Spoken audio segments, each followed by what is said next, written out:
ဓမ္မမိတ်ဆွေသူတော်စင်အပေါင်းတို့ခမညာဒီကနေ့မှာတော့ကြိုက်ဝိုင်းဆရာတော်ဖရာကြီးဦးအိမ်တကဟောကြားတော်မူအပ်တဲ့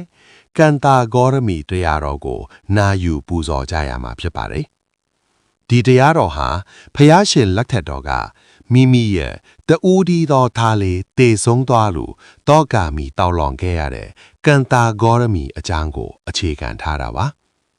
တေသူမရှိတဲ့အိမ်ကမုံငင်းစေးကိုယူခဲ့ပါဆိုတဲ့မြတ်စွာဘုရားရှင်ရဲ့လမ်းညွှန်ချက်နဲ့အတူမတေသောသူဟူသည်မရှိဆိုတဲ့တန်ဝေကတရားကိုလက်တွေ့ကြကြဆင်ခြင်မိစေမယ်တရားတော်လည်းဖြစ်ပါတယ်ကျွန်တော်တို့ရဲ့ဘဝမှာလည်းချစ်ခင်ရသူတွေနဲ့ခွဲခွာရတဲ့အခါဆုံးရှုံးမှုတွေနဲ့ကြုံရတဲ့အခါမှာဒီတရားတော်ကပူလောင်နေတဲ့စိတ်ကိုငြိမ်းအေးစေမှာအမှန်ပါပဲအခုပဲဆရာတော်ဖျားကြီးရဲ့နက်နဲတဲ့တန်ဝေကတရားတွေကိုအတုတကွာနာယူကြည်ညိုကြရအောင်ဗျာလောကကြီးမှာမင်းတို့လူရဲလို့ဖြစ်ပြီးတော့လာခဲ့ရတာလောကဓာတ်ဇတ်ယုံကြီးထဲမှာဇက်ခုံထဲမှာလူလို့ဖြစ်ပြီးတော့လာခဲ့ရတာကလေးဘဝကစလာတာပဲနော်အမိဘကကျွတ်တဲ့ကလေးဘဝကစပြီးတော့ကဒီလောကဓာတ်ဇတ်ယုံကြီးထဲမှာလူဖြစ်ဘဝနဲ့ဇက်ကကိုဇတ်ထွက်လာတာကလေးဘဝစပြီးတော့ဘာနဲ့ထွက်လာလဲဆိုအငိုနဲ့ထွက်လာတယ်ကွယ်ဟုတ်လားကလေးအဟိုကမျက်နှာမြင်လို့ကလေးငိုတန်ကြပြီဘယ်နဲ့ကြလဲဥဝဲလားမင်းကလေးရှိလားဒီလိုပဲကြားတာဥဝဲမဟုတ်ခင်ဗျအမေလေးဟောတာအတူတရားနဲ့လာရွာတော့6ကြီးကစောက်ထိုးစင်းရတယ်လို့ပဲတဲ့စာထဲမှာအတူတရားဆိုတာမင်းသိရလားမင်းမတရလည်းတစ်ဖက်မြောက်ဟုတ်လားအတိတ်ပဲမှာအဲ့ဒီလောက်လက်တစ်ဖက်မြောက်ထားတာဒါတသူဟောတယ်ကွာ4000 5000လောက်ရှိမလား4000လောက်အတူတရားဆိုတော့အဲ့လူမတရရောက်တယ်လို့အတူတရားဆိုတော့နဲလားနော်အဲ့ဒီစောက်ဒီ6ကြီးထဲမှာစောက်ထိုးကြပြီးတော့ရှင်းလာရတယ်လို့ပဲတဲ့ဇာတိဒုက္ခဟုတ်လားအမိဘွားနဲ့ဒုက္ခအဲ့တော့မေ့မောင်းမူးပြီးတော့လန့်ကြောက်ပြီးတော့အသက်မရှိနိုင်သေးဘူးရဲ့အမိဘွားနဲ့မှလည်းကိုလာဆရာအသက်မရှိဘူးရှင်တော့ရှင်တယ်မရှိဘူးသမဘာဝင်နေတဲ့ပုဂ္ဂိုလ်အရှင်ပဲအသက်မရှိဘူးသိပ္ပံကလက်ရလို့မိတ်တယ်လို့အရှင်ပဲအသက်မရှိဘူးဟုတ်လားကွယ်အဲ့ဒီလိုရှင်ရဲ့သားနဲ့မရှူဘူးရှူရဲ့သားနဲ့မရှင်ဘူးရှူတော့မရှင်ဘူးဘယ်နဲ့လဲဆိုတော့ပပဲဘိုပတိန်ဘုံကပိုသေးရှူနဲ့ရှူနေတယ်ရှင်တော့မဟုတ်လားကွယ်အဲ့ဒီတော့မင်းအမိဝမ်းနဲ့ကအတူတရားနဲ့တဲ့ကြောက်ကြီးကဇောက်ထိုးကြပြီးတော့ဆင်းလိုက်ရတယ်လို့အဲ့ဒါတော့ဆင်းရဲတဲ့ဘဝမှာထိတ်လန့်ကြောက်ပြီးတော့ကမအော်နိုင်သေးဘူးဆရာမကအမေဟိုတန်နေရာကြောင်းလောက်ကင်နေတဲ့ကလေးလေးဒီတိုင်းပဲပြစ်ထားတဲ့တုံးလုံးလေးလိမ့်နေတယ်မလုပ်ဘူးအမေကြီးနေရာကြောင်းပြုပြီးတော့ကလေးကင်ပြီးတော့ချက်ကျိုးလေးပါလေးဖြတ်ရမှာပေါ့နော်အဲ့တော့ခြေတော့ကလေးဆွဲစောက်တိုးထားပြီးကြောကုန်းရေပက်ပြီးတော့ဒီလိုပုတ်ပေးလိုက်တော့မှဝါအော်တာဟုတ်အမေလေးအော်တာကြောက်ပြီးတော့လန့်ပြီးတော့ဖြစ်လာတာအမေလေးဆင်းရဲတဲ့ဒုက္ခကိုကလေးလေးကမပီသေးပဲကွာအဲ့မှာအမေလေးအော်တာမင်းကဥဝဲရှာနေဘယ်ဥဝဲအောင်လဲလို့အမေလေးအော်တာနော်ဝါဆိုတော့လေကထွက်မသွားဘူးလားနောက်တော့ပြန်ဆိုင်လိုက်တယ်ဝင်မသွားဘူးလားထွက်လေဝင်လေထွက်လေဝင်လေထွက်လေဝင်အဲ့ဒီကစသွားတာပဲနော်ခလေးဘွားကအငိုနဲ့ဇက်ထွက်လာခဲ့တယ်တဲ့ဘယ်လိုမနာမလဲဒါကတို့ရဟုတ်လားခလေးဘွားအငိုနဲ့ဇက်ထွက်လာတာတော်တော်ကြီးလည်းပဲငိုမတ်တပ်ပြေးလည်းငိုဘယ်လောက်ကြည့်တာ3နှစ်4နှစ်5နှစ်လည်းငို6နှစ်9နှစ်ငို10နှစ်လည်းငိုအသက်20လည်းငိုအမလေးသားတွေသမီးတွေရတဲ့သားတွေသမီးတွေလည်းငို အဲ့ဒီလိုအငုံနဲ့ဇက်ခင်းပြီးတော့လာခဲ့တာခေါင်းနဲ့ဝင်ခံလေးလည်းငိုသွားရသေးတာပဲနော်ဟုတ်လားဒါကြောင့်လောကဓာတ်ဇက်ယုံမှာလူဘုံလူဘဝခလေးတို့ဘာဝဟုတ်လားအဆိုးအငုံနဲ့ကခဲ့ပြခဲ့ကြတယ်ခလေးတို့ဘာဝအဖြစ်အပျက်ကိုနည်းနည်းပြန်ပြောခြင်းတယ်ခလေးဘဝမကင်းရင်ပကက်နဲ့လည်းမကင်းဘူးပဲပကက်တွင်းမှာဆက်လဲနေကြတာဟုတ်လားကွယ်ခလေးပြန်ပြေးလိုက်ပကက်တွင်းရအောင်ပါခလေးပြန်ပြေးလိုက်ပကက်တွင်းရအောင်ပါပဲဒါကြောင့်ပကက်ဆိုတာအေးရင်ကျူးရဆိုတာမကြောက်ဘူးလား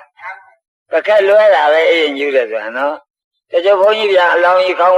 ပြန်ထားပြီးတော့ပကက်နဲ့အေးရင်ကျူးတယ်ဆိုတာတွေ့တယ်မဟုတ်လားမလေးဘုန်းကြီးအိုကြီးအသေးကြီးအေးရင်ကျူးနေတာကိုကများထားနိုင်လို့ရှိရင်မင်းတို့တော့ရိုက်တာခံရအောင်ဝင်နော်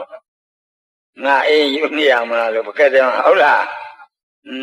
အေးရင်ဆိုတာပကက်ပဲမြတ်အေးရင်ဆိုတာမြတ်ပကက်ပဲဓမ္မအေးရင်နဲ့တွဲလိုက်မယ်မကောင်းဘူးလားဓမ္မအေးရင်မြတ်အေးရင်တရားပေါ်ဒီညဟုတ်လားခေမာဥပ္ပလွန်ပရာဇာယီဂေါရမီလေးထေဒီမှ၄ပါးရောက်သွားမယ်နော်မာတိဝတ္တညဒေါလာယံခေရံပိဝိယသုတ်ပိတံဒေါလမုဒ္ဒဝယောဗုဒ္ဓသူပေထဓမိကေဒုခေမာတိဝတ္တညဒေါလာယံခေရံပိဝိယသုတ်ပိတံဒေါလမုဒ္ဒဝယောဗုဒ္ဓသူပေထဓမိကေဒုခေလောကေဤလောကတဇာယုံကြီးမှာအစောအငုံနဲ့ကရဲ့ပြခဲ့ကြတဲ့ခလေးတို့ဘာဝရှေးဘုကာလခါသမယကလူဘဝဇက်ယုံဇက်ခုံထဲမှာခလေးဘဝနဲ့ဇက်ထွက်လာခဲ့ရနော်မာတုဟတေညဒေါလာယံမာတုဆိုတာအမိဟထေညဟထလက်အင်ညတပါမာတုဟတေညဒေါလာယံမွေသမီးကကျေးဇူးရှင်ရင်ဝင်အထက်ဝိချီကအသာဖက်တဲ့လက်ပကယ်သေးဟူသောမြအေးရင်ငယ်ငယ်လေးအမေကရင်ဝင်မှာပိုက်ပွေပြီးတော့မွေတော်ကအမေလက်ထဲမှာအိပ်ရတော့ခလေးအိတ်တာပကက်ကြီးပဲမှတ်ပြီးတော့ခလေးသိတာခလေးအိတ်တာပကက်ကြီးပဲအမေရင်ဝင်ထဲမှာအိပ်ကြရတယ်ရင်ဝင်ပကက်မှဆိုရပေဘူးလားဒါကြတော့မာတုဝတ္တညဒေါလာယံမွေသမီးကကျေးဇူးရှင်ရင်ဝင်အထက်ဝိချီကအသာဖက်တဲ့လက်ပကက်တည်းပြီးတော့မြအေးရင်အင်ညအရာတပါးတပါးအစားစားပကက်တည်းရှိသေးတယ်ဟုတ်လားလက်ပကက်ပြီးတော့မြအေးရင်တခြားတပါးကျိုးကျိန်ဝါနဲ့သစ္စာသမဏိစရှိများဖြင့်ပြုလို့ရဆင်ရတဲ့မြို့သူရွာသူတို့ရဲ့မြအေးရင်ဝါပကက်ကျိုးပကက်ကျိန်ပကက်သံပကက်မြို့ကြီးရွာကြီးမှာသစ္စာပကက်နော်တခြားတစ်ပါးကျိုးကျိန်ဝါနဲ့သစ္စာသမဏိစရှိများဖြင့်ပြုလို့ရဆင်ကြတဲ့မြို့သူရွာသူတို့ရဲ့မြအေးရင်အဖိုးတိုက်တို့ကိုရိုးတိုက်မှာဝယ်ယူဆင်ပြီးလင်ဝယ်ယူငင်းပြီးလင်3 ဘိန်း4 ဘိန်းတတ်တဲ့ဘိလပြန်ဘိုးဆန်းခြင်းသူတို့ရဲ့မြအေးရင်ဘိလပြန်ဘိုးဆန်းတဲ့လူတွေကရိုးကုံမလေးဘာဝသာနေမေးစဉ်ရှိတော့ကသွားဝယ်ဘိန်းလေးနဲ့ယထာလေးတွေပေါ့ကလေးတင်သိအိတ်သွန်းဟုတ်လားကွယ်အဲ့ဒါဘိုးဆန်းခြင်းသူရဲ့ပခဲဘိုးဆန်းသူရဲ့ပခဲစောင်းပခတ်တို့ကိုနဖူးရင်ချိတ်ပြီးလင်ကြောအိမ်နဲ့ထမ်းဆောင်ယူငင်ကြတဲ့ရှမ်းတောင်သူကရင်မတို့ရဲ့မြအေးရင်ကရင်ပခက်ရှမ်းပခက်တောင်သူခက်အလုတ်ကလည်းတစ်ဖက်ဆိုတော့စောင်းအဝတ်ကိုဂွင်းစွပ်ပြီးတော့နဖူးမှာချိတ်ပြီးတော့ကြောအိမ်ခလေးကြောပေါ်မှာတိတ်အလုတ်တစ်ဖက်နဲ့ဟုတ်လားကွယ်စောင်းအဝတ်တို့ကိုနဖူးရင်ချိတ်ပြီးလင်ကြောအိမ်နဲ့ထမ်းဆောင်ယူငင်ကြတဲ့ရှမ်းတောင်သူကရင်မတို့ရဲ့မြအေးရင်ဒုစရကောင်းအောင်ခြေစလုံးခင်းပြင်းစီတော့လို့မိခင် ခလေးကိုပြင်ဆင်ကြတဲ့ကောရင်ကြီးကလမတို့ရဲ့မြအေးရင်ကောရင်ကြီးကလမပခက်လက်ထည့်လိုက်ပြီးတယ်နော်ကောရင်ကြီးကလမများကပ္ပလာကရောင်းကြိုက်ပြီးသူခြေတော့ဆင်းပြီးတော့ခလေးလေးသူတော့ကောင်းတင်ပြီးတော့ဘိုက်ကိုနှိပ်စီလူဘိုက်နှိပ်စီလူဘိုက်နှိပ်မိခင်ပြောသေးတယ်ညာဟုတ်လားတန်ချောင်းလေးမိနဲ့ချို့ဘိုက်မှာကတ်တန်ချောင်းလေးအမလေးကလေးကတွန်းလူသွားတာငါတက်ကြီးမှတရားဟောတော့ကျောင်းသားကကောရင်ကြီးကလမအိမ်ကအတဲလေးနဲ့နေတော့ငါကျောင်းမော်နေကြည့်နေတော့အဲ့ဒီလိုဘိုက်ကိုမိခင်နေတာတန်ချောင်းရဲဖုတ်ထားတာဘိုက်ကတ်လိုက်ကလေးကတွန်းအော်သွားသူညာအော်သွားတာဘယ်နဲ့ဒီကလေးအော်လာရည်လားလို့ကြည့်လိုက်တော့တန်ချောင်းမိဖုတ်ကတ်တာဟဲ့ဒီကလမဘယ်လိုလုပ်နေလဲကလေးဆိုငါကလေးလုပ်တယ်နင်ကလေးလုပ်သလားတဲ့အဲ့လိုငါရန်တွေ့တာတော့နင်ကလေးနေလို့ဘလို့ဘောလို့ငါကလေးလာလို့နင်ကွာပြစ်မှာဘောလို့ငါပြောတော့ဒီသူယောက်ျားကလားကြီးအောင်ကမူသီလိနေဟင်းချက်မလို့ဓာတ်နဲ့ဘုရားတော်တဲ့အမေထိတယ်တော့ကိစ္စမရှိဘူးတဲ့နမထိတယ်တော့ကိစ္စမရှိတော့မယားထိတယ်တော့သေပြီတဲ့အမေထိတာကိစ္စမရှိဘူးနမထိတာကိစ္စမရှိမနာဘူးမယားထိတော့သေပဲတဲ့ဟုတ်လားငါသူကျိတ်နေဒါကြောင့်ဒုစရကောင်းအောင်ခြေလုံးခင်းပြန်ကံမရှိတဲ့ကံညံ့ကံမကောင်းတဲ့အခါမှာကိုရင်ကြီးကလမလက်ထဲပြစ်လိုက်တဲ့ကံကြောင့်အမေသိတယ်လို့ခြေလုံးပေါ်မှာအိပ်ရလို့ကိုရင်ကြီးကလမခြေလုံးကလည်းပဲပကတ်တစ်မျိုးပဲလို့ဟုတ်လားဒုစရကောင်းအောင်ခြေလုံးခင်းပြန်စီတုတ်လို့မိခင်ခလေးပြင်းစင်ရတဲ့ကိုရင်ကြီးကလမတို့ရဲ့မြအေးရင်ရွှေနာရီဝင်းနာရီမြဤတန်တာနီလာဥဒ္ဒဗယပရမယပလက်ကြောင်မြဲ့ရွယ်စိန်စီပြီးတော့ဂတိပါမွေအားအုံးတွေနဲ့အသုံးအနှုံတကယ်ရင်ရတဲ့နန်းတွင်သူတွေရဲ့မြအေးရင်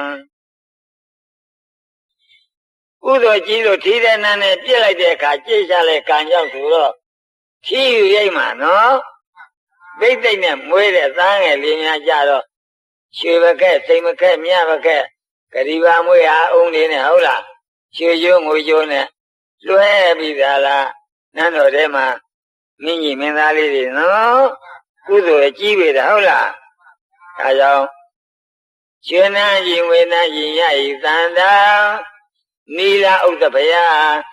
ဗရမယပလက်ကြောင်မြဲရဲစိန်စီလျက်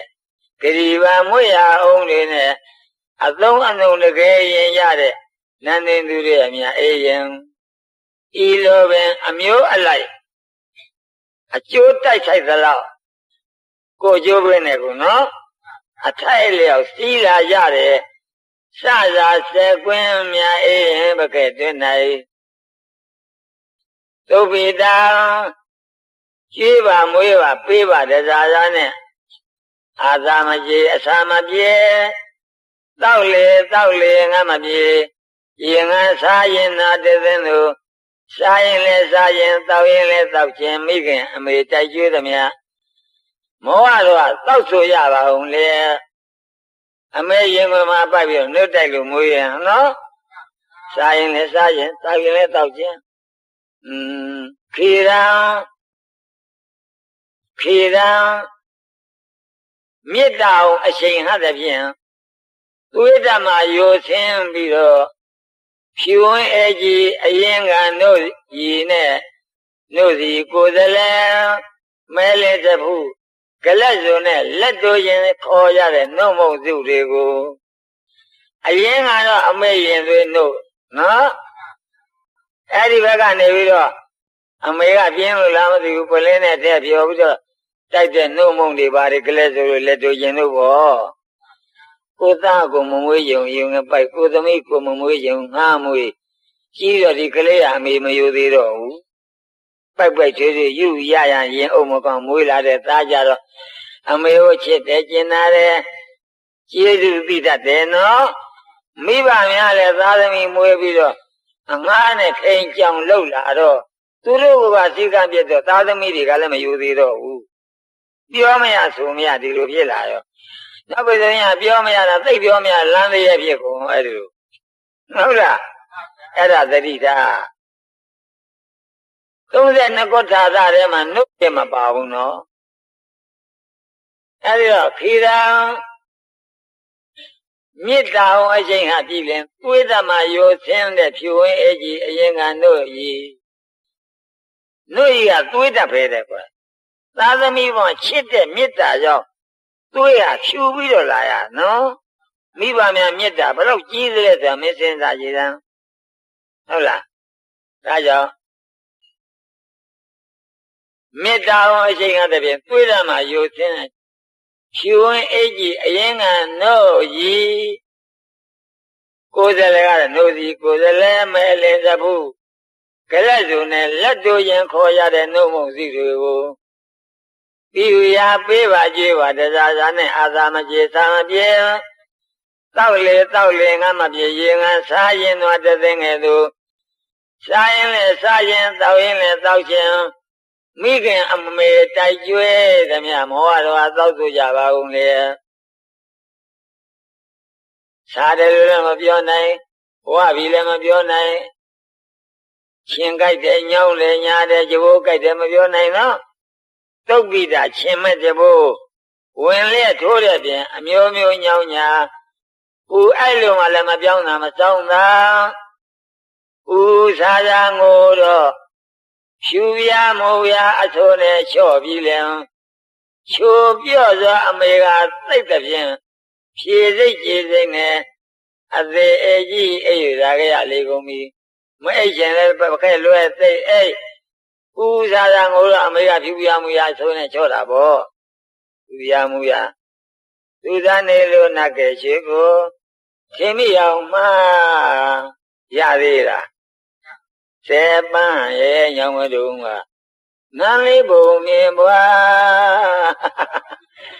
ငါလည်းဘယ်ရောက်သွားမှမသိဘူးကလည်းဖြူပြမှုပြတာဦးစားစားငိုတော့ဖြူပြမှုရဆိုနေကြော့ပြီလင်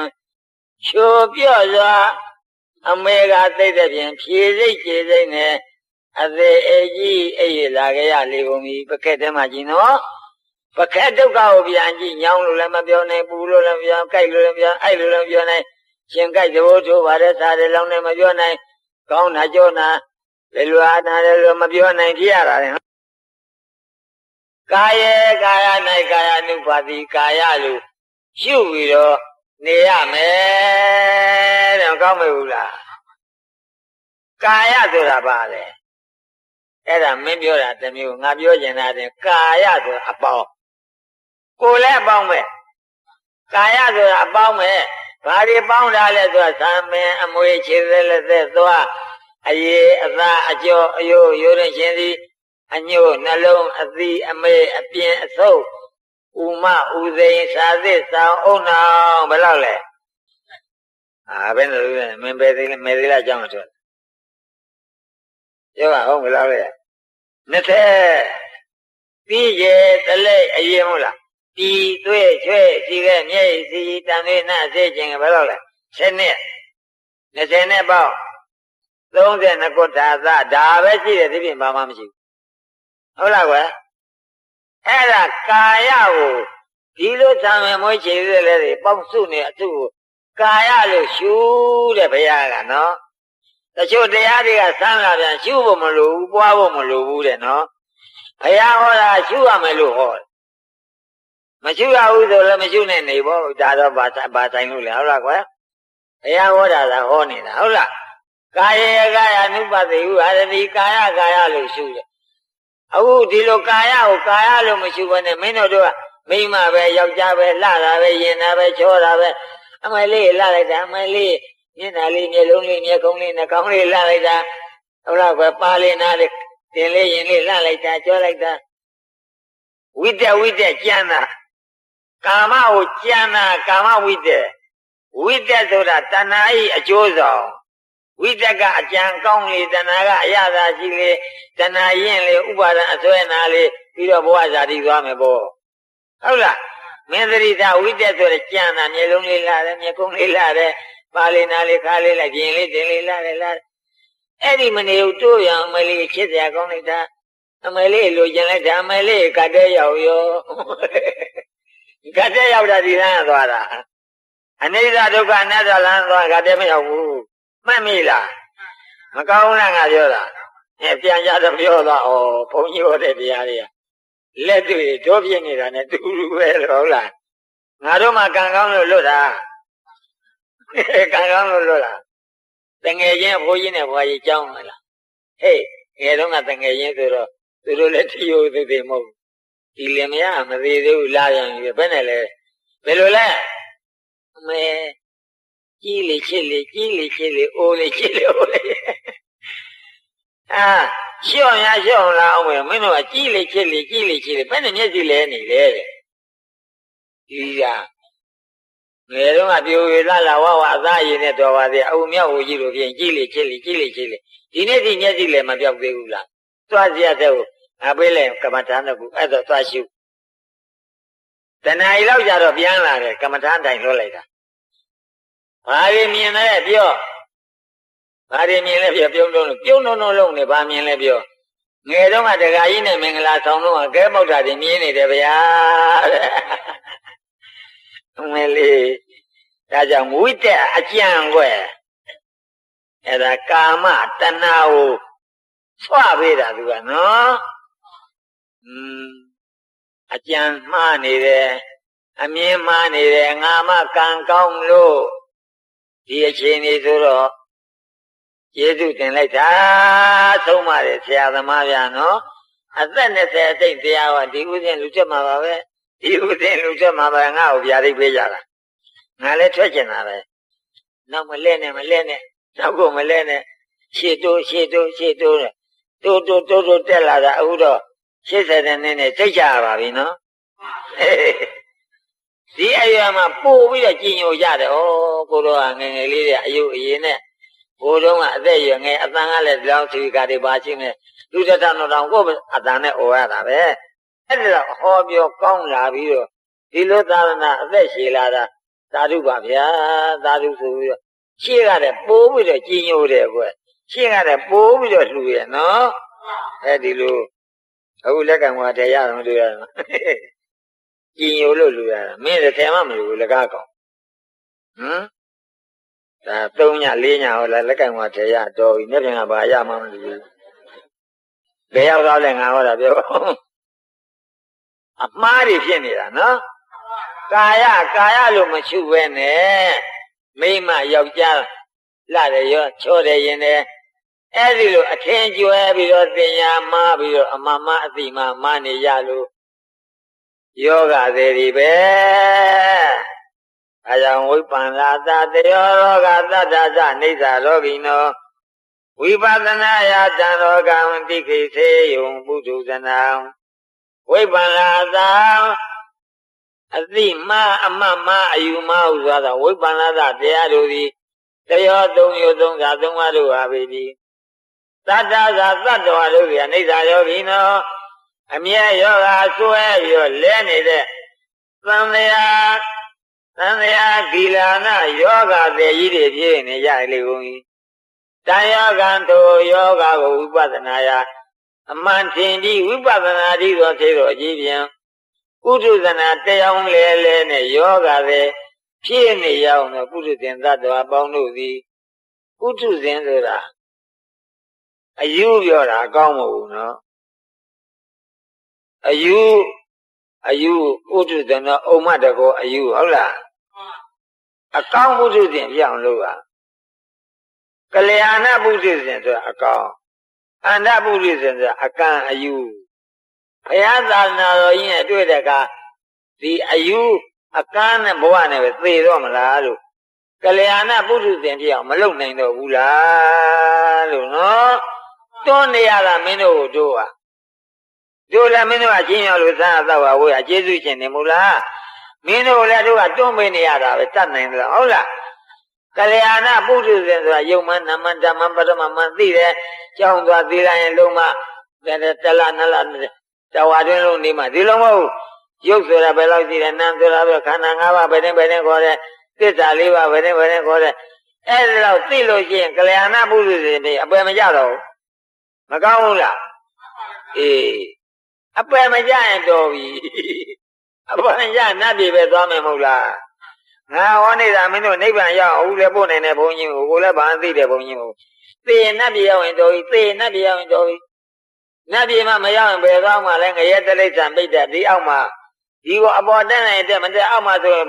တိုးတဲ့စိန်နဲ့ဖြစ်နေခွေးတွေကြောင်နေဟုတ်လားကွယ်အဲ့ဒီဘက်ဆိုင်သွားရင်ဒုက္ခမဖြစ်ပေဘူးလားဒါကြောင့်ငါဟောနေတာကမက်တွေပါတယ်ဝိပဿနာတွေတော့မဟုတ်ဘူးအရေးအယောင်လေးတော့ပြတယ်နားလဲပါတယ်ဟုတ်လားကွယ်ဒီသက်မှာသေနတ်ပြရောက်စေခြင်းသေနတ်ပြရောက်စေခြင်းနဲ့သွန်ကြွယ်တဲ့လူတွေတန်းတဲ့ချိုးခြင်းတွေလိုင်းလိုင်းပေါ်ပေါ်များများကိုတော်တွေဖို့ဘုံမေ3000ဟာသံဃာ5 6ဟာမင်းတို့မင်းပြလို့ဘယ်လိုလာမှာလဲ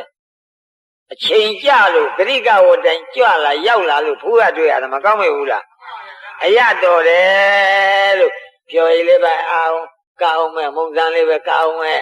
ကျောင်းဝဲဘုန်းကြီးများများကမဲ့ပကံများနဲ့မောက်ငါမုံစမ်းကြိုက်တဲ့ဘုန်းကြီးလေတဲ့ကထွက်လာတော့တော်ဟာတော့တနစ်တော့လေလို့ကူးတယ်နောက်နေ့ကျတော့ပြည့်ရောကြောက်အဲဒီတော့တို့ဟာဥဒုဇနာတရားလဲနဲ့ယောဂတဲ့ဖြစ်နေကြောင်ပုရုဇဉ်တို့ဒီကိုယောဂကိုပုဖို့လိုတယ်နော်တရားလဲယောဂတဲ့ဖြစ်နေပုရုဇဉ်တို့ဒီတိကိစေယုံကိုယောဂကိုသာဝိပဿနာရအမှန်ထင်ပြီးဝိပဿနာဤသို့သေတော်ကြီးပြန်တိကိစေယုံကိုယောဂကိုသာအားဆိုင်ပျောက်ကိန်းဆိုင်အောင်ဩအပူတိုက်ကုသနိုင်ရတည်း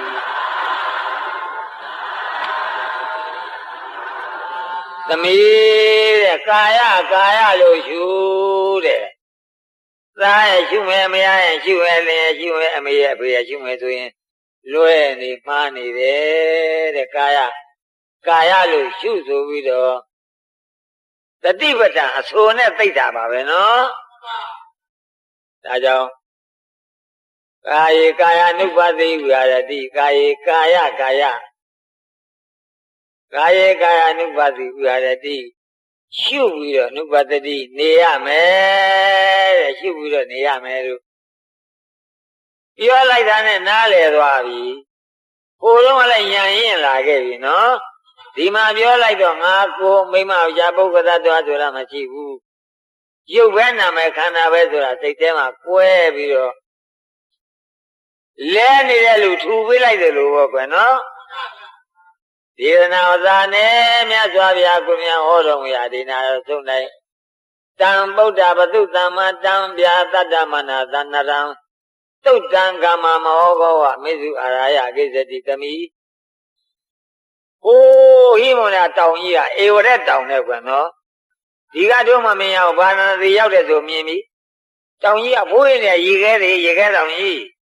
ဧဝရတောင်ကတက်ဆိုအဲ့ဒီမှာဟုတ်လားအဲ့ဒီဧဝရတောင်မှာရေခဲတွေကဝေးရေခဲတောင်ကြီးဖြစ်တာပူတဲ့အခါကျရေခဲတွေအေးပြောပြီးတော့ကြီးရတယ်ဘိုးရင်ကြရလဲအဲ့ဒီတောင်ကြီးကရေတွေတတော်ကင်္ဂယမုနာစီရီဒီမဒီတကူမြင်ကားသူစီးပြီးတော့အတင်းလှိမ့်ပြီးတော့ညို့နဲ့မိုးဆိုတာတခါတင်းလှိမ့်ဆင်းလာတာပဲအဲ့ဒါကန္နာနာမှာအိမ်လေးတွေနဲ့သူကသတိနဲ့နေမိုးညို့သလားအိပ်ပြောနေအိမ်မှာကြွပါသွားကုန်ရောဟုတ်လားကွယ်အဲ့ဒီလိုသမီးတဲ့အိပ်ပြိုနေတဲ့သူရေအောင်ကအတင်းနေပြီးတော့ဆွဲဆောင်သွားသလိုသမီးတို့ကလည်းမိရောမချွမပွားတရားမစင်ရင်ပဲနဲ့သင်ရောင်ညာနဲ့မလုပ်ပဲနဲ့နေမော့အိပ်ပျော်နေလို့ရှိရင်သေမင်းကဆွဲသွားလိမ့်မယ်တဲ့ဒီပါဠိတံဗုဒ္ဓဘသုတ္တမတံဗျာတတ္တမာရသနရံသုတ်တံကမ္မမောဂောဝသုတ်တံအိပ်ပျော်နေတဲ့သူမောဂောမြည်ရင်သည်ဝတိဝဆွဲဆောင်သွားသလိုမင်းတို့လည်းမဲ့လျော့နေလို့ရှိရင်ဖြင့်သေမင်းကဆွဲလို့အတင်းဆွဲလို့ပါသွားလိမ့်မယ်သတိနဲ့နေတဲ့ဟုတ်လားသတိကလည်းရလာပြီဟာပဲသတိနဲ့နေဆိုတော့ဘယ်လိုကောင်းသွားလိမ့်မလဲနော်ဒေသနာဝဇာနဲ့မြတ်စွာဘုရားကိုတော်များတတိပဋ္ဌာန်အဆိုနဲ့သိလိုက်တဲ့အခါမှာဒေသနာတော်ဆုံး၌သာတုကိသဂေါရမီဆိုတဲ့အမျိုးသမီးမလေးသည်ဂေါရမီကိသဂေါရမီတဲ့နော် နည်းနည်းလေးအသားရည်လေးအခါပိမိပါဝါနဲ့တူတာဟုတ်လားအရဟတယန္တာဖြစ်သူပြောကြသေးပါဘူးနေကောင်းစွာထုတ်ကြောင်းဆိုင်ရောက်တော်မူရလေသတည်းသောတာပန်ဖြစ်သောတာပန်ကနေကောင်းရေးပြီးတော့ယန္တာဖြစ်စီသွားတာဘောကွယ်ဟုတ်လားတောင်ခေမဥပလောနာသပရာစာဣဇဂေါရမီလေးညမှာလေးမျိုးဟောလိုက်ပြီနော်အဲ့ဒါပါရမီရှိရတဲ့ညီမခုနှစ်ဘောပါရမီတရားတော်လို့သုံးဥကြံသေးတယ်ကွနော်ဓမ္မဒိဏကုံသလကေတိမေရောမာယာကုံသလကေတိဆိုတဲ့တထေးသမီးကလည်းကျွတ်တန်းအောင်မို့တော်တော်ဆန်းတာပဲကွဒါဘယ်ညဟောရမလဲဘယ်နည်းရငါဟောဘယ်နည်းရကြံသေးမျက်ပြင်တညာပြီးရောလားတပည့်ကတညာနညာသပြီးရောဘုန်းကြီးကလည်းပြည့်ရောလားငါကြီးပဲနင်းကံလေအဲ့ဒါကိတ္တဂေါရမီဆိုပြီးတော့ဒီချိုးချိုးချမ်းချမ်းကျင့်တဲ့နေရာမှာဂုံတူးပေးတယ်ဟုတ်လားအဝိဇ္ဇသင်္ကန်းများလည်းပန့်တုသင်္ကန်းပဲလာလာပပအယောင်အသွေးနဲ့ကောင်းတဲ့အဝတ်ထည်ကိုမွေ့ပဲနဲ့ပန့်တုသင်္ကန်းဆင်များကိုယုံပြီးတော့ကချိုးကြံစွာကျင့်တဲ့နေရာမှာဂုံလူအသာချိုးကြံအဝတ်ချိုးကြံအဲ့ရနေရာချိုးကြံဟုတ်လားကွယ်ချိုးကြံတယ်ဆိုတာသက်သာတာပဲမချိုးကြံရင်ပင်မနေတာပဲဟုတ်လားအဲ့ဒီဂုံလူပေးလို့ယန္နာမတူကျွတ်တန်းကြည့်တော်မူတဲ့ခေမဥပရောနာသပရာဇာယိဇဂေါရမီဓမ္မဒိဏကုံသလကေတာမေရောမာယာသသတ္တမီလို့သုံးဥကြံသေးတယ်ကွနော်။နေ့ပြန်ကဆက်မလားမဆက်ဘူးလားမသိဘူးဟောရအောင်မယ်။ဘာလဲဥစ္စာလဲအမေဖြေလဲဖတ်ရအောင်မယ်။ဩဝါဒလဲဖတ်ရအောင်မယ်။ရေစက်လဲချရအောင်မယ်နော်။တရားလဲဟောရအောင်မယ်။မနစ်ကတော့ကသင်္ဃတင်တဲ့ညမှာတရားမဟောတော့အဝေးကြီးကလာတဲ့လူတွေကတရားမနာပဲပြန်သွားတယ်လို့ငါပေါ့အပြစ်တင်နေကွနော်။ဘာမှလည်းလူတာမဟုတ်ဘဲနဲ့အပြစ်တင်မယ်ကြောင့်နင့်ကံတင်တာပဲဒီညဒီနေ့ပြန်ကညကြတော့တရားလဲဟောမယ်သင်္ဃာနာတင်ဝဲမှာပါအမေပြေလဲဖတ်မယ်ဩဘာသာလဲဖတ်မယ်သီလလဲပြမယ်ရည်သက်ချမယ်တရားလဲဟောမယ်ဟုတ်လားအားကြောင့်လိုက်ဆိုအားလုံးဤသို့မြူရာကုသလကြောင့်နဝနံယုတ်အမြာချုပ်ပြုတ်စီသံဃာဆင်းလိုက်ခွဲပြီပဲနော်ဤသို့ပြုရာကုသလကြောင့်ဘဝနောင်ခံသံဃာဝေမဟာဗုရိသဇာနေယမုတ်ချဖြစ်ရလို့စုံညင်လစွာကာမဂုဏ်ရှုပ်တရားယုတ်ကိုသက်စုံယွန်ရှာသာသနာထံညယဟရှင်လန်းဖြစ်ရလို့ယံမြတ်စေမှန်တိုင်းဖြစ်၍ရှင်ယေဟောအားပိရကကိုသဗ္ဗေမြင်ကြွတပည့်ကသုံးခံတရားလို့ခက်စွာသမုတ်နာယုတ်နှစ်ခုတောင်းမေရုကိုဝဲသူစိတ်ပြဒေရနာမို့ချင်းရင်ကျိုးသွန်ပြိုရပါလို့နာယုတ်ပိုင်းပိုင်းမသိနိုင်၍လက်မိုင်ချတာမဲ့သူများကိုတရားစီချင်းချင်းဤတိနိုးရလို့လူမလိမ္မာလူမိစ္ဆာနဲ့ကျုံလာတော်ပြီတွေ့ရမိလီဒိဋ္ဌိပဲစေသင်္ကွာရဲ့နီးပေရပါလို့လူမလိမ္မာတဲ့လူနဲ့တွေ့လူမိစ္ဆာနဲ့တွေ့ရင်သူတို့တော့လိုက်မသွားရစေနဲ့နော်ဒီကောင်းလားကောင်းပြပြီးတော့တရားပဲဖို့ သွေးဆောင်နိုင်တဲ့ကိုပြပါလို့ဤသူတော်ဥစ္စာဟောနာဗျာနဲ့ကောင်းစွာတည်ကြည်ဆုံးပြီလေသက်ရှိနာခင်ချမ်းသာခြင်းသင်လင်းဖြစ်ရလို့အမြဝေရအောင်ဆိုနော်ဤသို့ပြုရာဤဒီတုနာ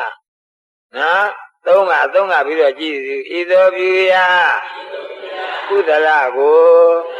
မြာလဝေနေရကြစေပေဝေအမြသာသာယုသာယု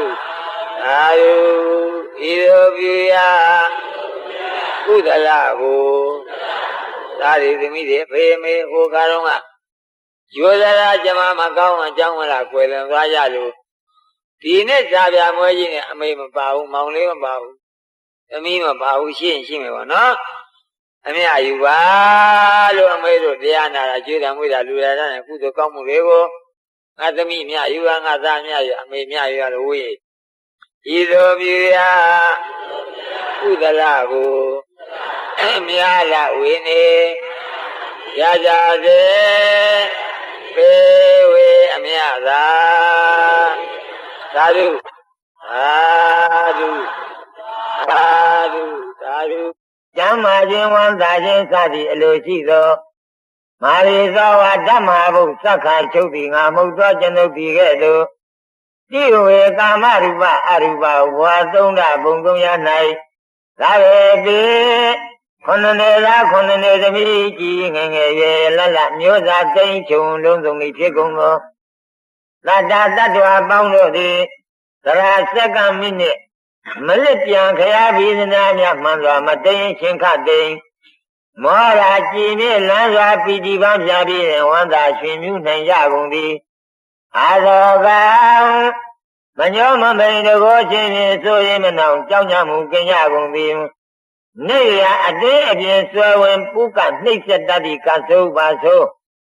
အမျိုးမျိုးသောဘေးဒဏ်ရမှအန္တရာယ်ကပင်အကုန်ကင်းနိုင်ကြကုန်သည်ကံလာလေးရာတရင်ရုပ်လုံးကင်းပြီးတော့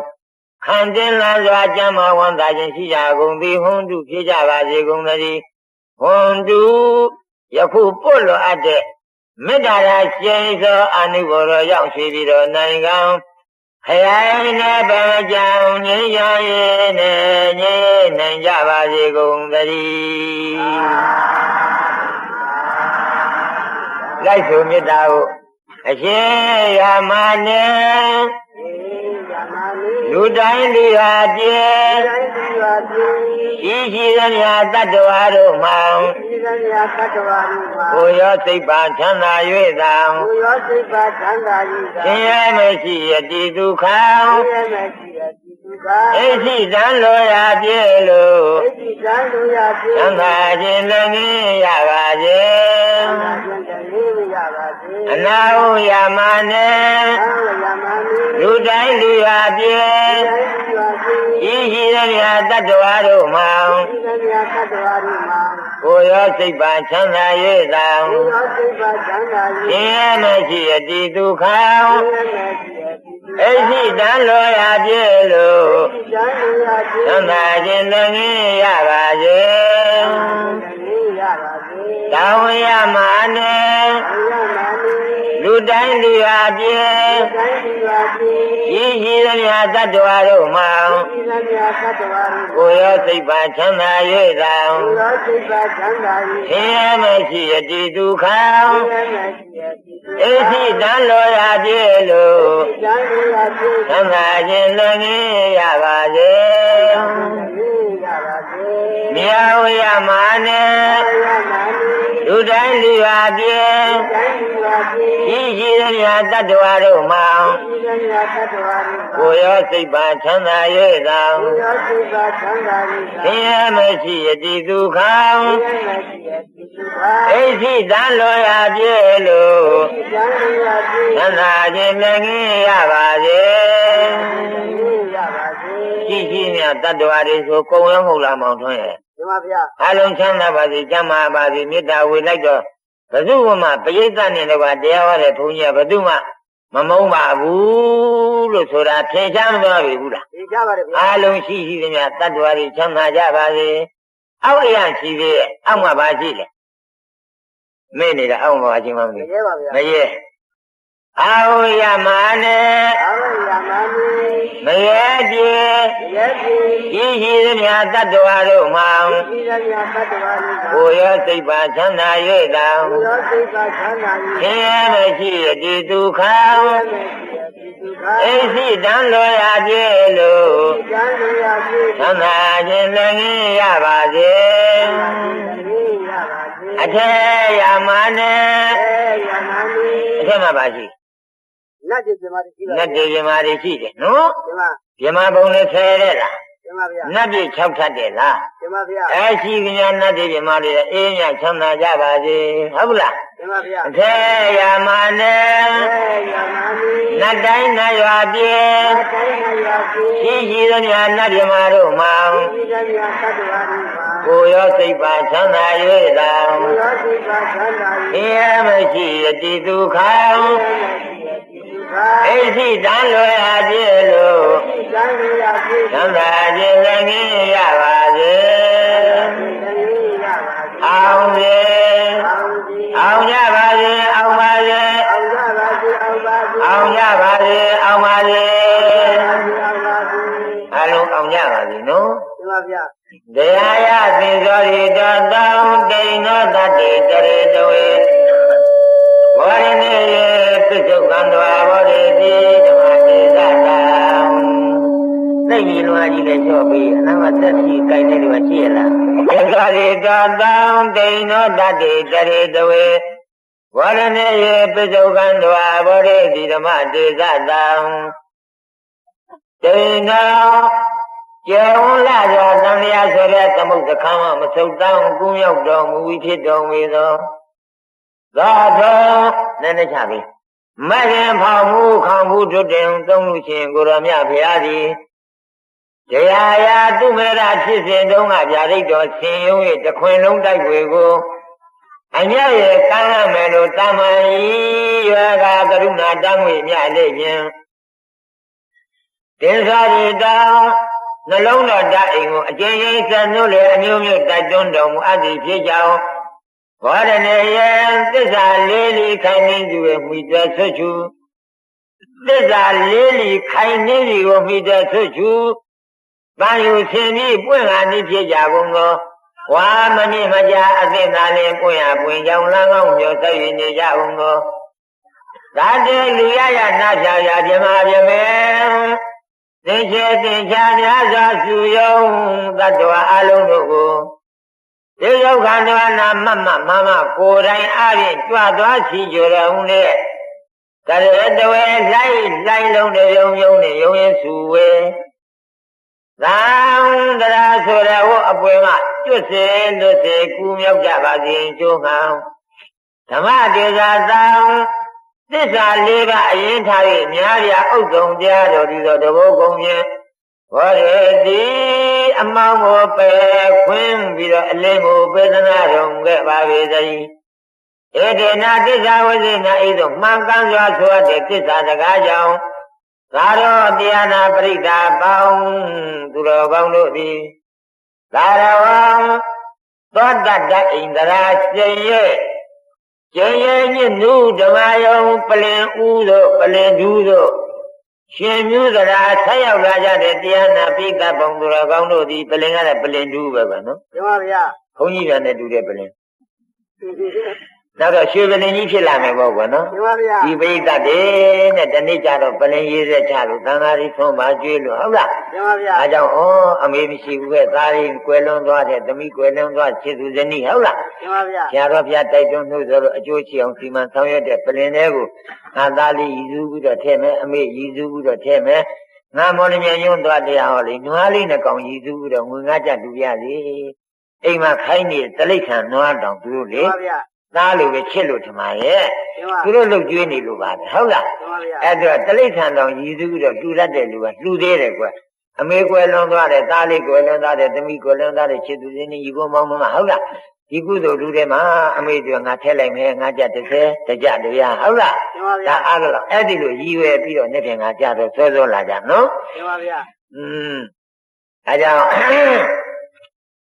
ဓမ္မယုံပလင်ဓုဆိုနောက်တော့ထူလာမှာပေါ့နော် တင်ပါဗျာ ရှင်မြူသာဆက်ရောက်လာကြသည်တရားနာပိဋကပေါင်းသူတော်ကောင်းတို့သည်ဘာသာစိတ်မှာလက်တချွင်းချွင်းကိုယ်တွင်နဲ့တမြင့်မြင့်ဒုက္ခအာယုံတွေကြုံတွေ့ပြီးတော့အစင်းတဲ့အချိန်ရှိတိုင်း၌ချမ်းသာတိုက်သူဖို့၍အထူးပြောထူးကျွင်ဖူးတွင်တဖန်ပွင့်သလိုအရာလက်အရာနဲ့ရှင်လန်းဝါမြောက်နိုင်ကြကုန်သည်ဟွန်းတူဖြစ်ကြပါစေကုန်သတည်းဟွန်းတူတရားဆုံးမဲ့အထုံဆက်၍ကုန်တဲ့ဝါမြောက်နိုင်ကြပါစေကုန်သတည်း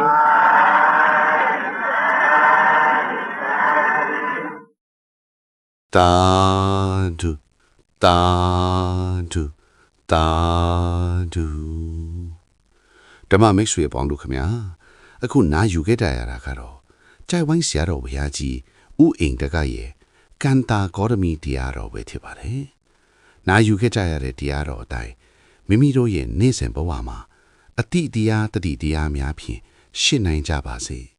ကောင်းကျိုးချမ်းသာများလက်တွေခံစားရရှိကြပါစေလို့ဆုမွန်ကောင်းကောင်းပေးလိုက်ပါတယ်ဤသို့တရားတော်များနာယူပူဇော်ခြင်းဖြင့်ရရှိလာသောကုသိုလ်အဖို့ဘာကကိုလည်းတတဝအပေါင်းတို့အားအမျှပေးဝေလိုက်ပါတယ်အားလုံးပဲ